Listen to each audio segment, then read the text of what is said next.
मन्नू जी, आप कौन सा जात से बिलोंग करते हैं? रविदास। रविदास।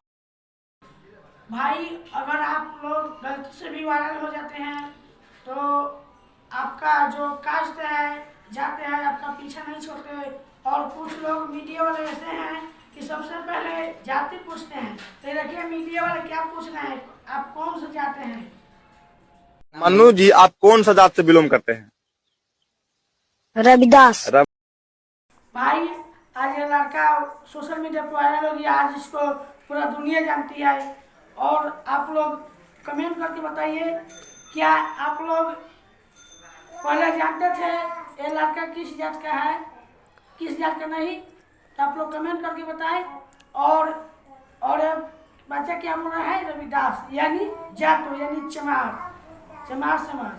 तो आप लोग कमेंट करके बताएं कि ये लड़का किस जात का है। आप लोगों को पता था कि नहीं? तब देख लिया। जय भीम, जय भारत, नमो बुद्धाय, लव यू। अरे भाई, जाति पूछना क्या जरूरी है?